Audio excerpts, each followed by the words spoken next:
Bonjour, ben me revoilà. Aujourd'hui, on va parler des valeurs.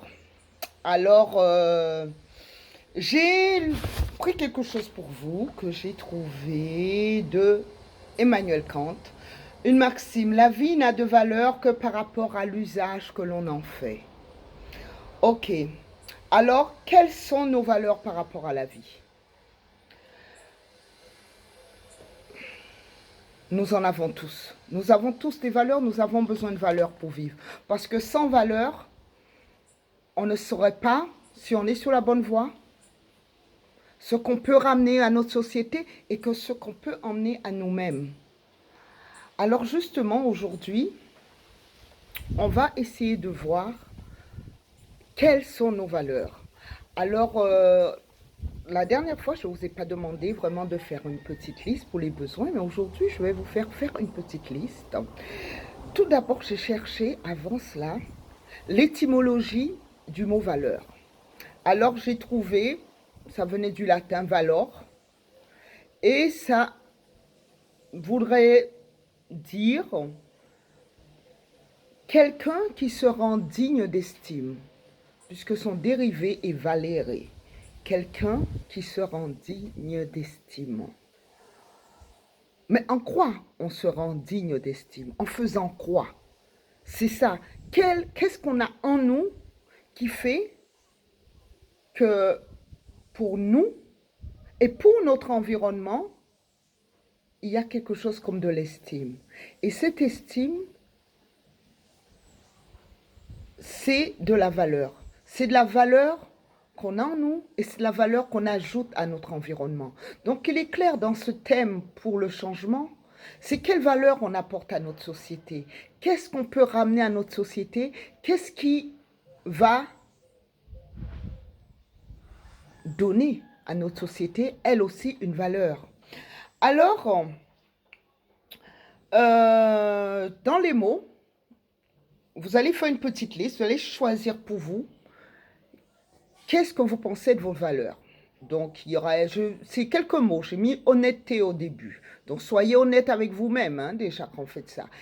Aventurier, l'aventure, est-ce que c'est une valeur? La passion, l'action, l'adaptabilité, la bienveillance, compétition, confiance, confort, intégrité, individualiste, empathie, loyauté, responsabilité, autonomie,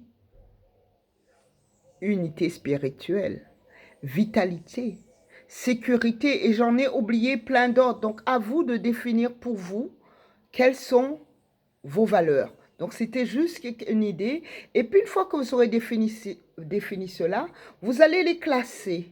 Les classer en premier, ce que vous estimez qui est pour vous vraiment une valeur. Votre valeur, une valeur que dans tout ce que vous faites, dans tout ce que vous aspirez, cette valeur est importante pour vous. Voilà. Par exemple, moi, je sais que j'ai une valeur qui est le partage. J'aime partager. J'ai cette générosité. Quand j'étais jeune, j'ai eu des soucis avec ça parce qu'on ne pensait pas qu'on pouvait être aussi généreux. Tout le monde me disait, mais non, c'est pas possible, c'est qu'elle veut quelque chose. Oui, soit. Déjà, le fait que les gens soient heureux, c'est déjà pour moi, quand je donne quelque chose et je vois que les gens, ben, ça les rend heureux, eh ben, ça me fait du bien. Donc, c'est par exemple une valeur ajoutée. Donc, à vous de savoir quelle est votre valeur et quelle... Donc, voilà. Donc, je vais essayer maintenant de faire toujours un petit peu plus court parce que sinon, après, c'est très long. Et je pense que vous avez compris le truc, que vous avez compris pour travailler. Et j'ai aussi mis quelque chose en plus. Enfin, en plus. Vous savez que tout ce que je fais a à faire aussi avec le yoga. C'est l'idée, puisque le yoga, c'est comment, qui on est, là, dans notre profondeur. Et donc, c'est cette idée de chercher. Parce que dans le yoga, et c'est pour ça que je vais citer là encore une fois Patanjali, Et on fait du yoga pourquoi? Pour essayer d'arrêter les automatismes du mental, c'est-à-dire pour être apaisé. Alors que les pensées, c'est sûr, elles sont là.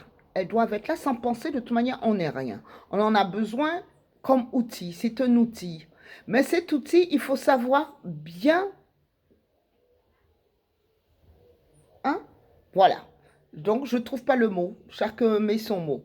Et donc, j'ai pris quelque chose qui est de Patanjali, toujours, dans son premier sadhana, le premier pas pour le yoga, qui est l'arrêt des pensées automatiques. Eh bien, ça s'obtient, dit-il, par une pratique intense et dans un esprit de lâcher prise. Donc, pratique, donc, il parle aussi de pratique du yoga, mais une pratique aussi, le yoga en fait sert à quoi? Sert un jour à pouvoir méditer, donc se libérer de tout ce qui nous encombre pour être apaisé et pour pouvoir s'unir, s'unir à ce qui est, à notre environnement, ce qui est plus grand que nous, ce qui fait qu'on est ce petit grain de sable, mais qui fait on a notre importance dans le tout. Donc, justement, c'est ça, l'arrêt des pensées automatiques s'obtient dans une pratique intense, dans un esprit de lâcher prise. Donc, ça sert à rien d'essayer de se casser trop la tête. C'est juste essayer, toujours le mot que j'aime bien utiliser, d'ajuster. Donc, de se servir de nos outils de pensée, mais de ne pas nous accrocher à nos pensées. Après, il va falloir lâcher prise. Donc, pour le moment, je vous lâche et je vous dis namaste. Merci. Je vous laisse avec un petit peu de soleil de la Guadeloupe. À bientôt.